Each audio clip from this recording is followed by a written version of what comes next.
আসসালামু আলাইকুম। সবাই কি আমাকে শুনতে পাচ্ছ? জি ভাইয়া। আচ্ছা, আমি সিয়াম আহমেদ। পড়াশোনা করছি ঢাকা বিশ্ববিদ্যালয়ের ইংরেজি বিভাগে আর অন্বেষণের ইংলিশ ইনস্ট্রাক্টর হিসেবে আছি। সো আমরা যেহেতু এটা রিটেন কোর্স, সো আমরা জানি সবাই যে ইংলিশ রিটেনের 50% মার্কস হচ্ছে প্যারাগ্রাফ রাইটিং এর উপর ডিপেন্ড করে। অর্থাৎ 20 মার্কের মধ্যে 10 মার্কই গত 5 বছরে back to back paragraph writing এসেছে। অ্যান্ড প্যারাগ্রাফগুলো আসে সব আমাদের ইংলিশ ফর টুডে বই কেন্দ্রিক। অর্থাৎ বইয়ের যে লেসনগুলো আছে, ইউনিটগুলো আছে, দেখা যায় যে মোরলেস ওই ইউনিটগুলো সম্পর্কিত যে টপিক, সেগুলো থেকেই প্যারাগ্রাফ এসে থাকে। তাই আমরা ক্লাস শুরুর আগে আহ, আচ্ছা, তোমাদের গত ক্লাসে মেবি প্যারাগ্রাফ রাইটিং পড়ানো হয়েছিল। আমরা যেহেতু এটার গুরুত্ব অনেক বেশি, তাই সেই ক্লাসটাই আরেকটু ভালোভাবে উইথ সাম মোর ডিটেইলস আজকে আলোচনা করব, যাতে এই বিষয়ে তোমাদের ন্যূনতম ডাউট বাকি না থাকে।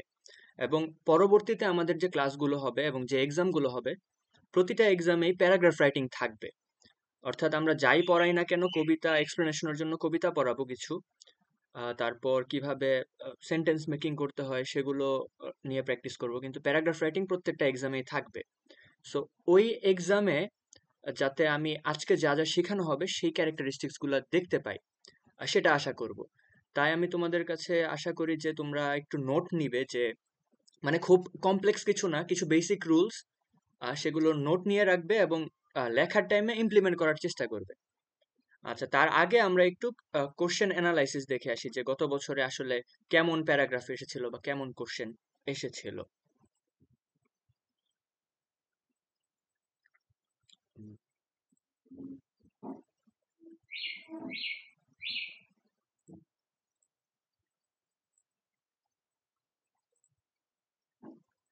তোমরা কি স্ক্রিনটা দেখতে পাচ্ছ? দেখা যাচ্ছে কিন্তু অনেক ছোট করে। আচ্ছা, এটাকে বড় করছি।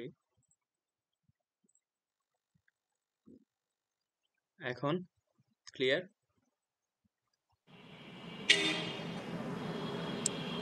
হ্যাঁ, দেখা এবার কি? যাচ্ছে।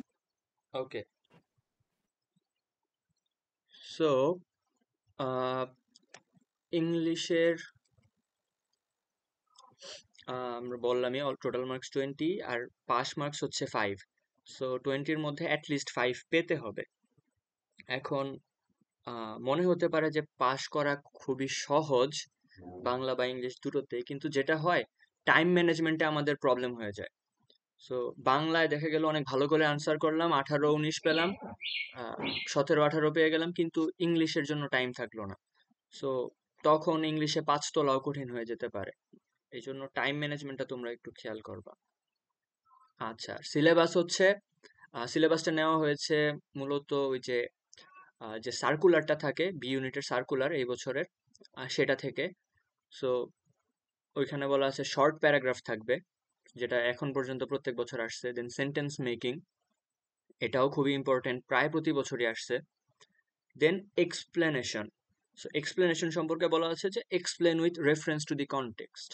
অর্থাৎ এমন মানে একটা লাইন তুলে দিবে, বা কবিতার দুটো লাইন তুলে দিবে, বা যে কোনো একজনের উক্তি দিবে, বা যে কোনো প্যাসেজ থেকে একটা লাইন তুলে দিবে, অ্যান্ড তারা এক্সপেক্ট করবে যে তুমি সেটা কি মিন করতেছে এবং ওই কথাটা আসলে কি বোঝাচ্ছে এবং তার ইম্প্যাক্ট কি, গুরুত্ব কি, সেটা বলবা। কিন্তু তার আগে বলবা যে ওই কথাটা কোথায় আছে তোমার বইয়ে। অর্থাৎ আমি যদি শি ওয়াক্স ইন বিউটি থেকে দুইটা লাইন তুলে দেই, that all that's best of dark and bright meet in her aspect and her eyes. So এই দুই লাইন দিলাম। দেন আমাদের এক্সপ্লেনেশনের শুরুতে বলতে হবে যে these two lines have been taken from the poem She Walks in Beauty in double quotes written by William Blake. So এটা বলে দেন তোমরা ওই দুইটা লাইন দ্বারা কি বুঝাইছে আসলে, যে কিভাবে কবি তার মিউজের বা যার সম্পর্কে লেখা হচ্ছে তার বিউটি সম্পর্কে বর্ণনা দিছে, তাকে কম্পেয়ার করে, মেটাফোর ইউজ করে, ওগুলা বলবা। বাট তার আগে ওই যে কনটেক্সটটা বলতে হবে আর কি। সো এই ব্র্যাকেটের এটার অর্থ এটাই। তো then gap filling with and without clues তোমরা ছোটবেলা থেকে করে আসছো। সো এটাও আসলেও মোস্টলি টেক্সচুয়ালি আসে, মানে টেক্সট থেকে একটা লাইন, কয়েকটা লাইন তুলে দিবে আর কয়েকটা ওয়ার্ড অপশনে দিয়ে দিবে, মোস্টলি উইথ ক্লুজই আসছে এখন পর্যন্ত। দেন ট্রান্সলেশন মাত্র একবার আসছে as far as I know. So ট্রান্সলেশনটা আসলে আমাদের গ্রামাটিক্যাল অ্যান্ড ভোকাবুলারির যে নলেজ, এটা যত ভালো হবে আমরা তত ভালো ট্রান্সলেট করতে পারবো। সো প্র্যাকটিসের বিকল্প নাই। দেন রিঅ্যারেঞ্জ এখন পর্যন্ত আসে নাই, বাট দিয়ে দিতে পারে। কম্প্রিহেনশনও রিটেনে এখন পর্যন্ত আসে নাই, বাট তোমরা আশা করি প্র্যাকটিস করছো এমসিকিউ এর জন্য, যে একটা টেক্সট তুলে দিল দিয়ে ওইখান থেকে প্রশ্ন করলো। সো ওটা 2 থেকে 3 বার পড়লেই ইজিলি কম্প্রিহেনশন আনসার করা যায়। আর বিউপিতে মেবি গতকালকে এফ আসছিল কম্প্রিহেনশন। আচ্ছা, দেন পাংচুয়েশন অপশনে দেওয়া আছে, বাট মনে হয় না পাংচুয়েশন থেকে কোশ্চেন দিবে, বাট ইয়েট পাংচুয়েশন সম্পর্কে জেনে রাখা ভালো, এমসিকিউ আসতে পারে। Then changing and transformation of sentences, very important for MCQs, but practice থাকলে রিটেনে দিয়ে দিলে 5 মার্ক হয়তো শিওর হয়ে যাবে।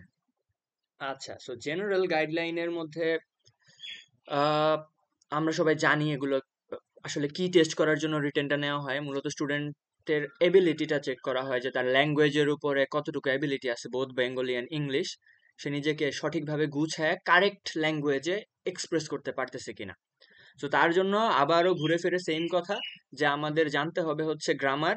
সো গ্রামারের বেসিক রুলসগুলো যদি জানা থাকে, and proper words for expressing ourselves. So word গুলোকে গ্রামাটিক্যালি কারেক্ট ওয়েতে বসাইলেই আমরা নিজেদের এক্সপ্রেস করতে পারবো। এবং কারেকশন এনশিওর করার একমাত্র ওয়ে হচ্ছে প্র্যাকটিস করা। আর প্র্যাকটিসের একটা মাধ্যম হচ্ছে এক্সাম দিতে থাকা এবং এক্সামের মধ্যে ফিডব্যাক পাওয়া। আচ্ছা, keep the following things in mind. You should write grammatically correct sentences. আচ্ছা, দেন আমরা এগুলা প্যারাগ্রাফ রাইটিং আলোচনা করবো, অসুবিধা নেই। 23-24 সালের কোশ্চেনটা দেখি, যে ইম্পর্টেন্স অফ গুড ম্যানার্স আসছিল। সো এটা আমাদের বইয়ের একটা ইউনিট আছে, ম্যানার্স এন্ড এটিকেটস। ওই ওই লেসনটা বা ওই ইউনিটটার আলোকেই চলে আসছিল। সো যাদের ওইটা পড়া ছিল তাদের হয়তো কিছু আইডিয়া বেশি ছিল, বা গুড ম্যানার্স আসলে কি কারণে ইম্পর্টেন্ট এটা আমরা সবাই জানি। দেন এক্সপ্লেনেশনে আসছে, এটা মোস্ট প্রবাবলি টেক্সচুয়াল না, where there is a will there is a way, but এটা একটা ফেমাস প্রবাদ। সো আমরা সবাই জানি where there is a will there is a way এর অর্থ কি, যে কারো যদি ইচ্ছা থাকে তাহলে উপায় আসবেই। এখন এটাকে তো মানে খুবই সিম্পল জিনিস, বাট এটাকে 5 সেন্টেন্সে কিভাবে লিখবো? সো তখন আমাদের কিছু এক্সাম্পল সার্চ করতে হবে, বা হোয়াই, হাউ, এই কোশ্চেনগুলো করতে হবে এক্সপ্লেন করার টাইমে, যে আসলে কিভাবে উইল থাকলে ওয়ে আসে। অথবা আমি একটা রিয়েল লাইফ এক্সাম্পল দিয়ে দিলাম। দেন ইন দ্যাট ওয়ে সবগুলো রেলেভেন্ট সেন্টেন্সকে লিখে এই জিনিসটাকে সাপোর্ট করতে হবে। আচ্ছা, সেন্টেন্স মেকিং তো আহ, এটাও ইন্টারেস্টিং, যে এটাও বই থেকে বিভিন্ন ইজি ভোকাবুলারি দিয়ে দিবে, 5টা দিয়ে বলবে সেন্টেন্স বানাইতে। সো বইয়ের সবগুলো ওয়ার্ড জানা থাকলে ইজিলি আনসার করা যাবে। আচ্ছা, দেন তার আগের বছর আসছিল tertiary level education in Bangladesh, এটা ছিল আমাদের সময়। এখন আমাদের চ্যাপ্টার 15 ছিল হচ্ছে এই সেম টাইটেলের না ঠিক, বাট চ্যাপ্টার 15-এ এই টার্সিয়ারি লেভেল এডুকেশন নিয়ে আলোচনা করা ছিল। ওখানে রবীন্দ্রনাথ ঠাকুরের একটা টেক্সট ছিল, দেন আরো কয়েকটা এসেস ছিল। কিন্তু ইন্টারেস্টিং কথা হচ্ছে ওইটা আমাদের শর্ট সিলেবাসের বাইরে ছিল। সো আমরা যারা ভেবে নিয়েছিলাম যে শর্ট সিলেবাস আসবে, তারা হচ্ছে পরীক্ষার হলে গিয়ে মানে আহ, একটু সারপ্রাইজড হয়েছি, যে লেসনগুলো থেকে আসলো না, কোথা থেকে আসলো, টার্সিয়ারি লেভেল এডুকেশন মানে কি। বাট লাকিলি আমি একবার পুরো বইটা পড়েছিলাম, বা 2বার পড়েছিলাম বিধায় আমার নলেজ ছিল। পরীক্ষার আগে আগে হয়তো ফুল সিলেবাস পড়ি নাই, কিন্তু আগে একবার পড়াতে বেসিক নলেজ ছিল, যে টার্সিয়ারি লেভেল এডুকেশন বলতে আসলে কি বুঝায় সেটা জানতাম, যে এটা হচ্ছে ইউনিভার্সিটি লেভেল এডুকেশন বুঝাচ্ছে। এই জন্য আনসার করে আসতে পারছিলাম। এই সম্পর্কে কোন রকমে 8 থেকে 9টা বাক্য লিখে আসছিলাম। কিন্তু অনেকের ক্ষেত্রে যেটা হয়েছে, যারা পুরো বইটা পড়ে নাই বা টার্সিয়ারি লেভেল এডুকেশন কি সেটা ধরতেই পারে নাই, তারা ভাবছে যে টার্সিয়ারি যুগের পাহাড় সম্পর্কে আমি পড়ছি। সো সে টার্সিয়ারি যুগের পাহাড় সমূহতে মানুষের শিক্ষার কি অবস্থা, এরকম কিছু একটা ভেবে লিখে আসছে। তারপরে টার্সিয়ারি ওয়ার্ডটাকে অনেকে বুঝতে পারে নাই। সো ওই কারণে পুরো বইটা পড়ে রাখা হচ্ছে সবচেয়ে হেল্প করবে। দেন While adolescence is a time of tremendous growth and potential, it is also a time of considerable risks. এটা আসছিল আমাদের সময়। সো এটা ওই যে অ্যাডোলসেন্সের যে চ্যাপ্টারটা আছে ওইখান থেকে ডিরেক্ট লাইন তুলে দিছে। সো আমরা যেটা বললাম যে এটা আনসার করার সময় বলতে হবে যে এটা কোন চ্যাপ্টার বা কোন লেসন থেকে নেওয়া হয়েছে, বলতে পারলে অনেক ভালো। দেন কিভাবে অ্যাডোলসেন্স ট্রিমেন্ডাস গ্রোথ এন্ড পটেনশিয়ালের সাথে রিস্কও নিয়ে আসে, তখন কয়েকটা গ্রোথ এন্ড পটেনশিয়ালের ওয়ে বলতে হবে যে এই বয়সে আহ, আহ, ছেলেমেয়েরা অনেক কিউরিয়াস থাকে, so they are eager to learn that and thus they can grow. On the other hand, this age is also very risky because of uh, different changes that come in their psychology and their body. So and students become prone, students no actually children or adolescents become prone to various harmful activities such as smoking and uh, addictions. So এই কারণে এটা আবার risk. এইভাবে চারটা বা পাঁচটা sentence লিখলেই হয়ে গেল। আর সেন্টেন্স মেকিং বই থেকেই আসছিল। তার আগের বছর দেখো ইম্প্যাক্ট অফ ক্লাইমেট চেঞ্জ, এটা খুবই স্ট্রেট ফরওয়ার্ড একটা টপিক, বাট এটাও বইয়ের সাথে রিলেটেড। বইয়ে এই যে এনভায়রনমেন্ট নিয়ে চ্যাপ্টার আছে। দেন ল্যাংস্টন হিউজের ড্রিম কবিতাটা আর পুরোটাই তুলে দিছিল এক্সপ্লেন করার জন্য, আর সেন্টেন্স মেকিং ছিল। তার আগের বছর ছিল national tourism and COVID-19. So ওইটা ছিল কোভিডের ইয়ার 2021। So COVID-19 was a very relevant topic, but কি করছে তারা লেজ লাগাই দিছে ন্যাশনাল ট্যুরিজমের সাথে। সো ট্যুরিজমের একটা চ্যাপ্টার আছে, ইকো ট্যুরিজম আছে তোমাদের। দেন ট্যুরস অ্যান্ড ট্রাভেলস যে ইউনিটটা ওইটার সাথে কোভিড-19 অ্যাড করে দিয়ে দিল, contemporary with a textual topic. আচ্ছা, দেন গ্যাপ ফিলিং ছিল ওইবার উইথ ক্লুজ, আর কমপ্লিটিং এ স্টোরি ছিল। মানে ওইবার একটু অন্যরকম করছে, কমপ্লিটিং দেয় নাই, মানে সেন্টেন্স মেকিং দেয় নাই, এক্সপ্লেনেশনও দেয় নাই। আচ্ছা, তার আগের বছর আর নাই। আচ্ছা ঠিক আছে। সো এইখানে সাজেশন কি দিছে যে ইএফটি বইটা খুব ভালো করে পড়তে হবে। এক্সপ্লেনেশনের জন্য প্রতিটা কবিতা ভালো করে লাইন বাই লাইন বুঝতে হবে, মানে প্রত্যেকটা লাইনে আসলে কি বলছে সেই জিনিসটা তোমাদের জানতে হবে, সো দ্যাট তোমাদের ওই লাইনটা তুলে দিলে you can easily explain that. And sentence making a know the meanings and applications of the words. আচ্ছা, শুধু অর্থ জানলে হবে না। দেখা গেল যে আমরা ইম্পেডিমেন্টের অর্থ শিখলাম বাধা, দেন কেউ বাইন্ডের বদলে ইম্পেডিমেন্ট ওয়ার্ডটা ইউজ করতে গেল যে I was trying two impediment the sticks with a rope, হবে না তো। সো জাস্ট বাধা জানলে হবে না, ওই ওয়ার্ডটার অ্যাপ্লিকেশনটা জানতে হবে যেটা আসলে কোন অর্থে বাধা। যাই হোক, দেন অ্যাডভাইসে তখন যেগুলো বললাম যে গ্রামার জানতে হবে, নিজের থটস আর এক্সপিরিয়েন্স গুলোকে লেখার চেষ্টা করতে হবে ইন এ জার্নাল। সো এটা খুবই ইম্পর্টেন্ট।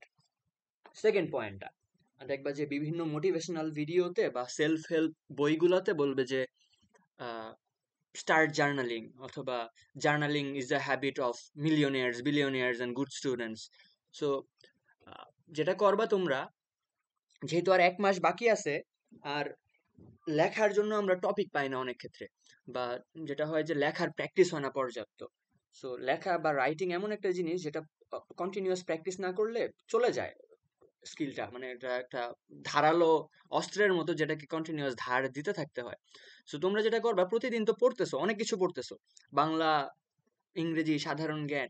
সো দিন শেষে যেটা করবা, জাস্ট 10 থেকে 15 মিনিট নিয়ে একটা ডায়েরি বা একটা খাতার মধ্যেই আহ, বাংলায় লিখবা একদিন যে আজকে কি কি পড়লা, এন্ড সেটা তোমার কি কি বা ওই টপিকটা আসলে কিসের সাথে রিলেটেড, এন্ড আসলে দিনটা কেমন গেল, was it a successful day or it could be better.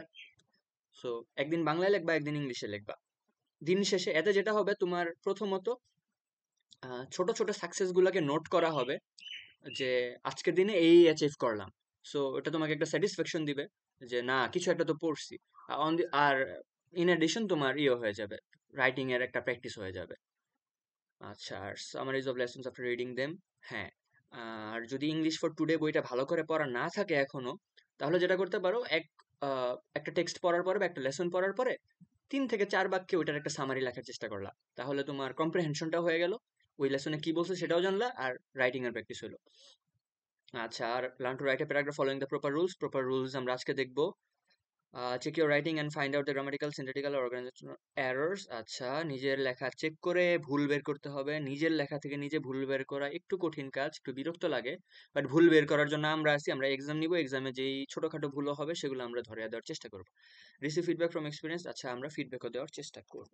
ওকে, দেন এখানে মার্কেটিং বাদ। আচ্ছা, টিল নাও কারো কোনো কোশ্চেন আছে? আমাদেরকে কি তাহলে ফুল সিলেবাসই পড়তে হবে ইংলিশ ফর টুডে বইয়ের যেহেতু আর মাত্র 1 মাস বাকি, তোমরা শর্ট সিলেবাসটার উপরে মাস্টারি অর্জন করবা। মানে শর্ট সিলেবাস থেকে সবকিছু ভালোভাবে জানবা, বাট ফুল সিলেবাসে কি কি আছে অ্যাটলিস্ট একবার রিডিং পড়বা, যাতে বাই চান্স ফুল সিলেবাস থেকে কোশ্চেন দিয়ে দিলে আনসার করতে পারো। মানে অনেক সময় হয় কি ওই এগুলো ধরাই হয় না, সো ওইরকম রাখো না, একবার অ্যাটলিস্ট রিডিং পড়ে যাও অ্যান্ড মাথায় রাখো যে কি কি আছে। না হলে ওই যে আমাদের মতো টার্সিয়ারি লেভেল এডুকেশনের মতো একটা টপিক দিয়ে দিবে, তখন আহ, সমস্যা হতে পারে। আচ্ছা, প্যারাগ্রাফ রাইটিং এর এই স্লাইডেই মনে হয় তোমাদের ক্লাস হয়েছিল। আমরা এই স্লাইডটা আরেকবার দেখবো। অনেকে বলেছে যে তাদের এখনো কনফিউশন রয়ে গিয়েছে, so we will try to clear them up.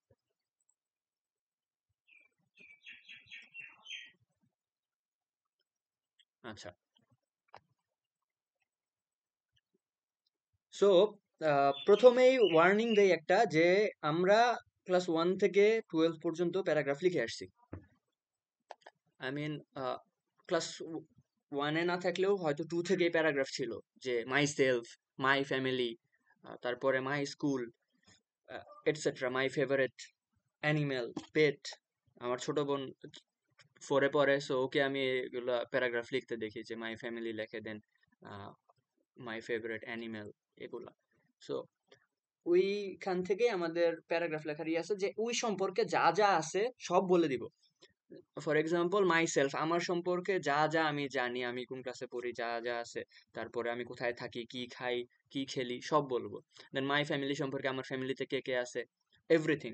এগুলা ডেসক্রিপটিভ প্যারাগ্রাফের একটা টাইপ, যে যা যা আছে সব বলে দিলাম। কিন্তু হায়ার এডুকেশনে এসে, বা আমাদের যখন একাডেমিক রাইটিং করতে হয়, তখন প্যারাগ্রাফকে আমরা দেখি যে ওয়েট পেন সো প্যারাগ্রাফ হয়ে যায় একটা unit of an essay, of an essay.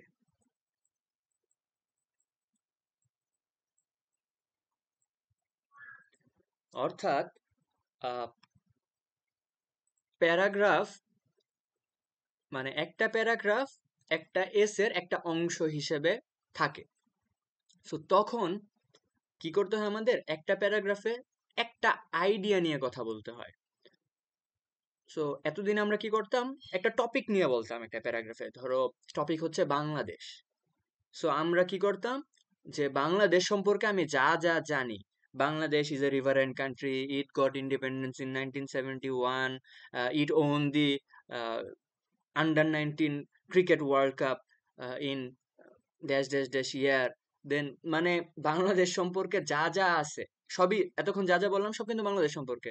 তারপরে the capital of Bangladesh is Dhaka, and Dhaka's air quality is the worst in the world for the third consecutive day today.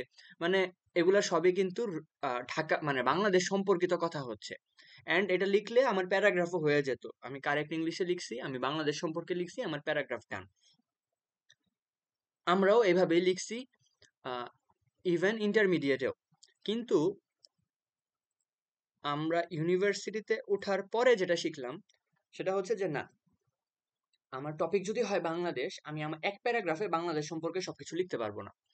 আমাকে যেটা করতে হবে, আমাকে প্রথমে একটা টপিক সেন্টেন্স লিখতে হবে। এখন টপিক সেন্টেন্সটা কি, সেটা আমরা পরের স্লাইড থেকে দেখতেছি। সো টপিক সেন্টেন্স প্রথমে লিখতে হবে, দেন আমাকে 3টা সাপোর্টিং ডিটেল দিতে হবে। মাত্র 3টা, এর বেশি দিলে আবার প্যারাগ্রাফের চেয়ে বড় হয়ে যাবে, ওটা ওটা সুন্দর হবে না। দেন লাস্টে আবার একটা কনক্লুডিং সেন্টেন্স দিতে হবে। তার মানে আমাকে একটা স্ট্রাকচারের মধ্যে আসতে হচ্ছে। সো প্যারাগ্রাফটা যে রিডার থাকবে বা যে এক্সামিনার থাকবে সে ধরেই নিবে যে আমার প্যারাগ্রাফে একটা টপিক সেন্টেন্স থাকবে। এখন ইন জেনারেল নিয়ম হচ্ছে টপিক সেন্টেন্স যে কোনো জায়গায় থাকতে পারে একটা প্যারাগ্রাফের, সমস্যা নাই। বাট মোস্টলি এক্সপেক্ট করা হয় যে টপিক সেন্টেন্সটা শুরুতে আসে প্যারাগ্রাফের। অ্যাডভান্সড অবস্থায় চলে গেলে আমরা মাঝখানেও নিতে পারবো, তখন সমস্যা নাই। বাট যেহেতু আমরা এক্সামের জন্য করতেছি, টিচারের টাইমও কম থাকবে খাতা দেখার, সো টপিক সেন্টেন্সটা প্যারাগ্রাফের একদম শুরুতে থাকলে বেস্ট হয়। সো টপিক সেন্টেন্স থাকবে শুরুতে, দেন সেই টপিকটাকে মানে সেই সেন্টেন্সটাকে সাপোর্ট করার জন্য আমার তিনটা ডিটেল থাকবে। তিনটা ডিটেল তিনটা সেন্টেন্সেই হইতে হবে এরকম না, সেটা 6টা সেন্টেন্স বা 8টা সেন্টেন্সও চলে যেতে পারে, একটা ডিটেলকে 2 সেন্টেন্সও লেখা যেতে পারে। দেন পুরা প্যারাগ্রাফ শেষ হলে লাস্টে কনক্লুডিং সেন্টেন্সে আমরা সেটাকে আবার সামারাইজ করে বা প্যারাফ্রেজ করে অথবা একটা কমেন্ট দিয়ে শেষ করব। আচ্ছা, আমরা আরেকটু আগাই যে কোনটা বলতে আসলে কি বোঝায়। সো টপিক সেন্টেন্স, এখন টপিক সেন্টেন্স ওয়ার্ড বা ফ্রেজটা থেকেই আমরা বুঝতে পারতেছি যে it's a sentence about the topic. So sentence about the topic. So paragraph কি আমরা জানলাম, paragraph is a group of related sentences based on one central or controlling idea. So আমরা আগে কি করতাম, একটা টপিক সম্পর্কে যা মাথায় আসতেছে তাই লিখতাম। কিন্তু দেখো ডেফিনেশন কি বলতেছে, যে এটা হচ্ছে গ্রুপ অফ রিলেটেড সেন্টেন্সেস, মানে একাধিক সেন্টেন্স থাকবে কিন্তু সেন্টেন্সগুলো হবে one central or controlling idea. So একটা আইডিয়ার কে সাপোর্ট করে একাধিক বাক্য হবে। এখন আইডিয়াটা কি সেটা আমরা বুঝবো। সো টপিক সেন্টেন্সটা হচ্ছে the paragraph should have one main point which should be stated clearly in a sentence. আচ্ছা, so one main point. So একটা প্যারাগ্রাফের একটা পয়েন্ট থাকবে, মানে এক প্যারাগ্রাফে তুমি একটা সিঙ্গুলার আর্গুমেন্ট তৈরি করবা, যে আর্গুমেন্টটাকে তুমি সাপোর্ট করবা through out the paragraph. So example দেখলে ক্লিয়ার হয়ে যাবে। The sentence is known as the topic sentence. It helps readers to focus on the following: the topic, what the paragraph is about, the controlling idea, the writer's attitude or the idea about the topic. So এটা হচ্ছে সবচেয়ে important, controlling idea. Topic তো আমার বাংলাদেশ বুঝলাম, কিন্তু বাংলাদেশ সম্পর্কে আমার আইডিয়াটা কি? আমি অ্যাজ এ রিডার বা সরি আমি অ্যাজ এ রাইটার আমি বাংলাদেশ সম্পর্কে কি ভাবি? আমি বাংলাদেশ সম্পর্কে 100টা জিনিস ভাবতে পারি, তার মধ্যে একটা ভাবনাকে আমার একটা প্যারাগ্রাফে আনতে হবে। ফর এক্সাম্পল আমি বললাম যে Bangladesh is the best country in the world.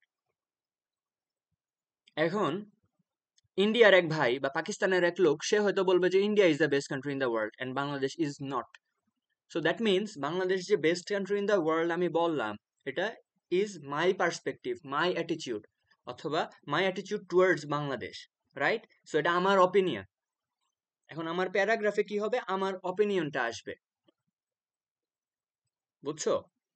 So মূল জিনিস হচ্ছে শুধু Bangladesh is A riverine country বলে দিলাম, এটাও একটা মতামত হবে অবশ্যই, কিন্তু তখন দেখো আমি বাংলাদেশকে কি করলাম, রিভার এর সাথে কানেক্ট করলাম, যে আমি বাংলাদেশের নদীর সাইডটাকে ফোকাস করলাম। তখন আমার যেটা করতে হবে, আমার পুরো প্যারাগ্রাফ জুড়ে বাংলাদেশ কিভাবে রিভারাইন কান্ট্রি, কেন রিভারাইন কান্ট্রি, কোন কোন নদী আছে সেটা বলতে হবে।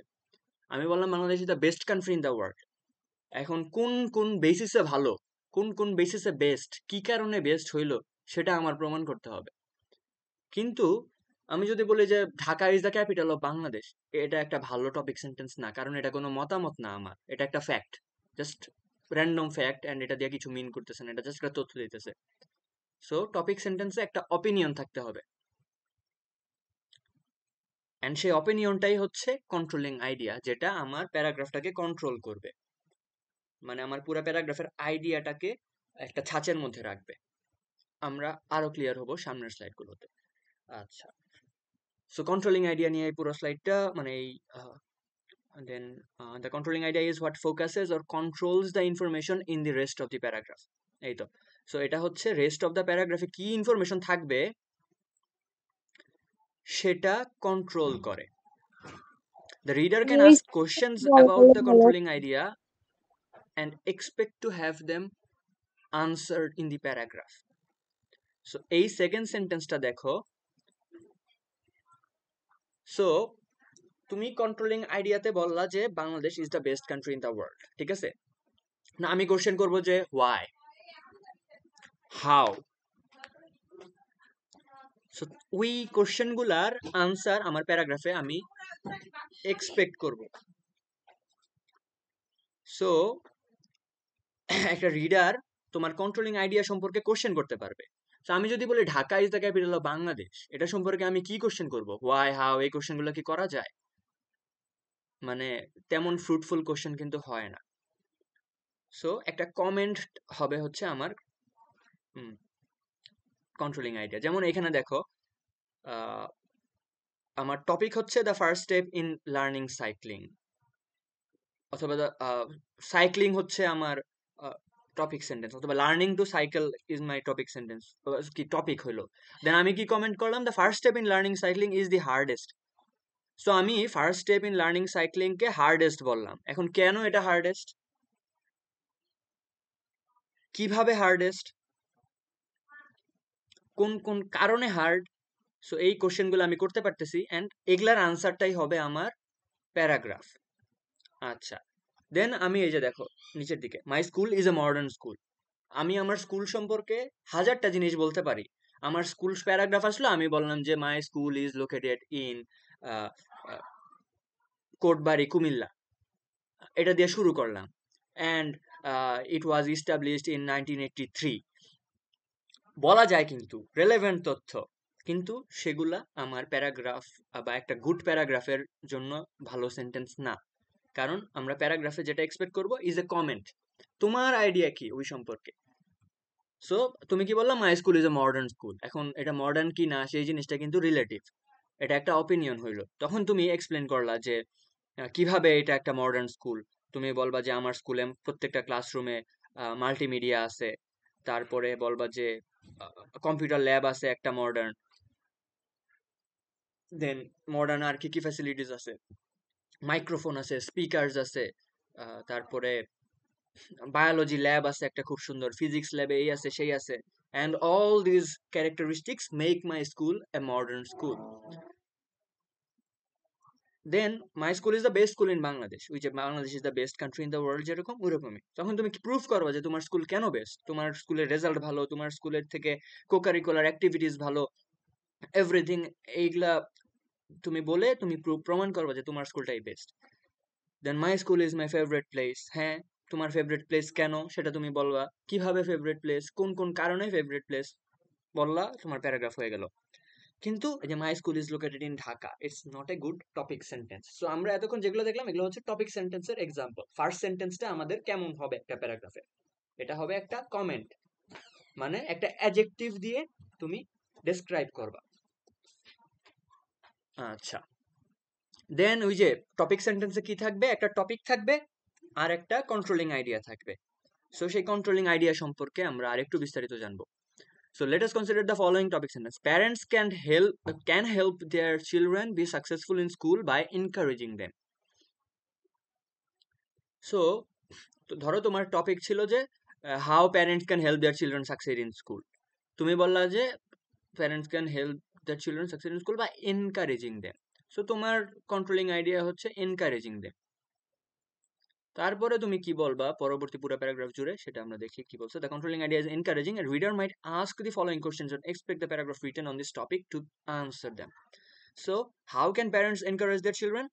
এই তো এটা একটা কোশ্চেন তুমি করতে পারলা, তুমি ওটার আনসার প্যারাগ্রাফের মধ্যে দিবা। What specific things should parents do to encourage their children? হ্যাঁ, এই কোশ্চেনটাও তুমি করতে পারতেছো, সেটার আনসার দিলে ওটা তোমার প্যারাগ্রাফের মধ্যে একটা ভালো সেন্টেন্স হবে। How will this encouragement lead to success? সেটাও তুমি আনসার করতে পারবা। আচ্ছা, দেন আবারও টপিক সেন্টেন্স সম্পর্কে কথা। The topic sentence gives the writer's attitude, opinion or idea. এই যে আবারও সেম কথা, তোমার অ্যাটিটিউড কি, তোমার অপিনিয়ন কি, তোমার আইডিয়া কি অ্যাবাউট দ্য টপিক। টপিক হচ্ছে importance of good manners. So তুমি কি ভাবো গুড ম্যানার্স ইম্পর্টেন্ট নাকি ইম্পর্টেন্ট না, তোমার অপিনিয়নটা কিন্তু আসবে। সো ওই জায়গায় কিন্তু কন্ট্রোলিং আইডিয়া দিয়েই দিছে importance, importance is the controlling idea. So তুমি ইজ ইম্পর্টেন্ট অথবা ইজ নট ইম্পর্টেন্ট সেটা তুমি বলতে পারো। তুমি বলবো যে good manners are very important in our personal, social and professional lives. বলে দিলা একটা কথা। এখন তোমাকে বলবো যে how is it important? in your personal life? How is it important in your social? How is it important in your professional life? Then why is it important? What are the aspects that make good manners important? How can good manners help a person to succeed in his personal, social, and professional lives? So তুমি question করতে পারতেছো। So ওই ক্ষেত্রে টপিকটা কিন্তু easy ছিল, যে তোমাকে অলরেডি একটা কন্ট্রোলিং আইডিয়া দিয়ে দিছে এন্ড তুমি সেই কন্ট্রোলিং আইডিয়া সম্পর্কে বলতে পারতেছো। আচ্ছা, in it the writer makes a judgment. এই যে তোমার জাজমেন্টটা কি, তুমি জাস্ট র্যান্ডম ফ্যাক্টস বলবা না, তুমি প্রথমেই একটা অপিনিয়ন দিবা এন্ড দেন ওই অপিনিয়নটাকে ডিফেন্ড করবা। Often the topic sentence will include words like, এই যে সো টপিক সেন্টেন্স বানানোর চিট কোড হচ্ছে এই যে এটা। নর্মালি টপিক সেন্টেন্স গুলোতে এই যে অ্যাডজেক্টিভ থাকবে আর কি, হেল্পফুল, ইজি, ডিফিকাল্ট, অথবা ভার্ব থাকবে। Difficult, exciting, dangerous, disappointing, useful, অথবা তুমি বলবো it encourages, it deserves, this is that, it protects, তারপর improve, forgive, value and so on. আচ্ছা, এখন আমরা একটা ছোট্ট এক্সারসাইজে যাব। তোমরা কি আছো ক্লাসে? এতক্ষণ পর্যন্ত যা বললাম, মানে topic sentence and controlling idea সম্পর্কে যা বললাম, বুঝতে পারছো? হ্যাঁ, বুঝতে পারছি। আচ্ছা ঠিক আছে, তাহলে আমি কোশ্চেনে যাচ্ছি। সো এখানে দেখো, receiving an F on my report card was a humiliating experience. So আমার টপিক হচ্ছে receiving an F on my report card, ঠিক আছে? সো আমি এটা সম্পর্কে কমেন্ট করলাম কি, ইট ওয়াজ আ হিউমিলিয়েটিং এক্সপিরিয়েন্স। সো এটা হচ্ছে আমার আন্ডারলাইন করা হচ্ছে আমার টপিক, আর হিউমিলিয়েটিং এক্সপিরিয়েন্স হচ্ছে আমার সাপোর্টিং, কন্ট্রোলিং আইডিয়া, ঠিক আছে? সো এখন আমি বাই নেম কোশ্চেন করি, তোমরা একটু আনসার করো। সো জয় ইসলাম, ক্লাসে আছো? জি ভাইয়া। আচ্ছা, তুমি সেকেন্ড যে সেন্টেন্সটা আছে, when I was a child my grandfathers backyard was A magical place, এইখানে একটু চিন্তা করো তো, এখানে টপিকটা কি হতে পারে? টপিক হতে পারে when I was a child my grandfathers bracket topic. আচ্ছা হ্যাঁ, তুমি প্রায় কাছাকাছি, মানে ঠিকই বলছো। So when I was a child, এটা এক্সটেনশন, বুঝছো? এটা টপিকের মধ্যে পড়ে না। টপিকটা হচ্ছে মাই গ্র্যান্ডফাদার্স ব্যাকইয়ার্ড। ব্যাকইয়ার্ড হ্যাঁ, তাহলে এখানে কন্ট্রোলিং আইডিয়াটা কোনটা? Magical place. এই তো, ভেরি গুড, ম্যাজিক্যাল প্লেস। এটা কিন্তু একটা অ্যাডজেক্টিভ, একটা কমেন্ট করলো। ওর সে বলতে পারতো ওয়াজ এ ভেরি আগলি প্লেস, কিন্তু না, সে বলছে ম্যাজিক্যাল প্লেস। আগলি প্লেস বললে সেটাও হয়তো তার অপিনিয়ন, ম্যাজিক্যাল প্লেস বলছে সেটাও তার অপিনিয়ন। সো এটা হচ্ছে কন্ট্রোলিং আইডিয়া। আচ্ছা, দেন বিথি আক্তার, শুনতে পাচ্ছো? জি ভাইয়া। আচ্ছা, থার্ড যে সেন্টেন্সটা আছে, one reason I admire Nelson Mandela is that he never gave up. So এইখানে টপিকটা কি? নেলসন ম্যান্ডেলার যে প্রশংসা মানে প্রশংসার একটা ব্যাপার এখানে দিতে হবে। হ্যাঁ, সো টপিক হচ্ছে one reason I admire Nelson Mandela, তাই না? দেন কন্ট্রোলিং জি আইডিয়া ভাইয়া। কোনটা? হি নেভার গেভ আপ। এই তো। সো তুমি বললা যে তুমি তাকে অ্যাডমায়ার করো কারণ he never gave up. So অন্য আরেকজন বলতে পারে যে one reason I admire Nelson Mandela because he abolished the apartheid in South Africa. So এই আইডিয়াটা চেঞ্জ হতে পারে, পার্সন টু পার্সন ভ্যারি করতে পারে। সো সেটা হচ্ছে আমাদের কন্ট্রোলিং আইডিয়া। দেন আনিহা, আছো? জি ভাইয়া। ফোর্থ সেন্টেন্সটা তো আমরা আলোচনা করছি অলরেডি। তুমি সিক্সথ সেন্টেন্সটা দেখো, there are many tourist attractions in Chittagong. এইখানে একটু ট্রিকি, এটা আমরা আলোচনা যেগুলো করলাম সেগুলোর মতো না, বাট এইখানে টপিকটা কি হইতে পারে আর কন্ট্রোলিং আইডিয়াটা কি?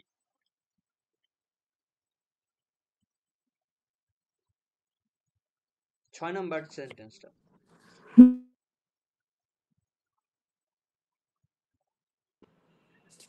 এখানে হচ্ছে টপিক সেন্টেন্স হচ্ছে যে টুরিস্ট অ্যাট্রাকশনস যেগুলা। হুম, মেনি না, দেয়ার আর মেনি টুরিস্ট অ্যাট্রাকশনস, এটুকু হচ্ছে আর কি।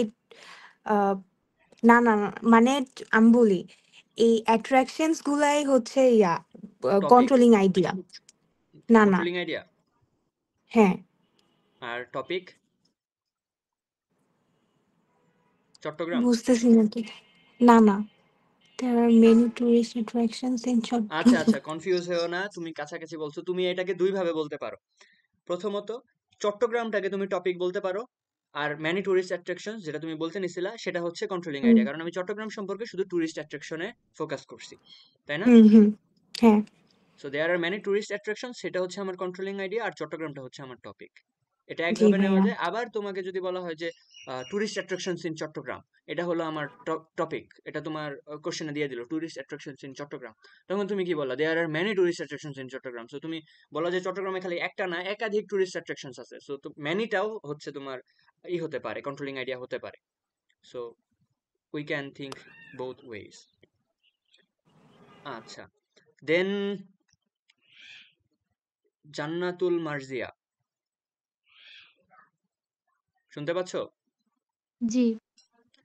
আচ্ছা, then smoking is harmful to your health, এখানে টপিকটা কি হতে পারে আর কন্ট্রোলিং আইডিয়া কি? টপিক হচ্ছে ইফেক্টস অফ স্মোকিং, আর কন্ট্রোলিং আইডিয়া হচ্ছে is harmful to your health. ওই তো। সো টপিক হচ্ছে মূলত ওভারঅল স্মোকিং অথবা ইফেক্টস অফ স্মোকিং, যেটাই বলো, স্মোকিং, এন্ড শুধু হার্মফুলটা হচ্ছে আমার কন্ট্রোলিং আইডিয়া, আর বাকিগুলো তো জাস্ট গ্রামাটিক্যাল সিনট্যাকটিক্যাল জিনিসপত্র।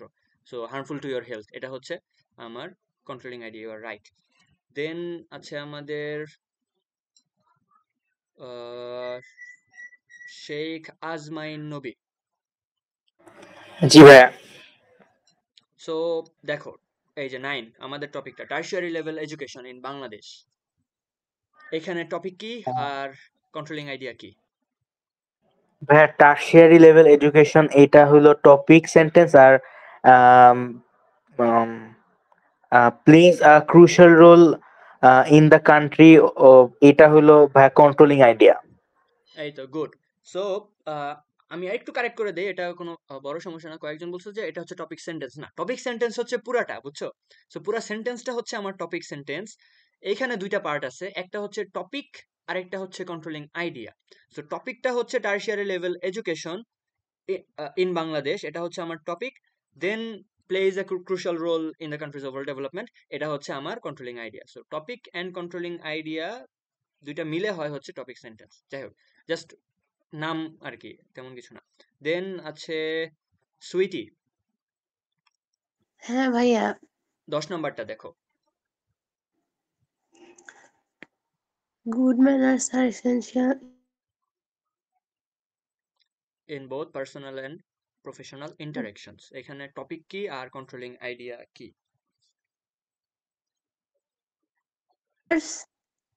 আর হচ্ছে কন্ট্রোলিং আইডিয়া হচ্ছে এটা দেহের উপর কিভাবে প্রভাব ফেলে, হ্যাঁ, না মানে ওই যে হচ্ছে ব্যক্তি জীবনে কিভাবে প্রভাব ফেলে আর কি। এসেনশিয়াল আর কি, আমি বললাম যে essential in personal and professional interaction. তো এসেনশিয়ালটা হচ্ছে আমার মূল কন্ট্রোলিং আইডিয়া। দেন কোথায় কোথায় এসেনশিয়াল সেটা আমি বলে দিলাম। আচ্ছা, আমাদের বাকি আছে নাফিসা আলিন। সো তুমি বলো ফিফথ সেন্টেন্সটা, the greatest difference in education between Bangladesh and Britain is the number of subjects students must take.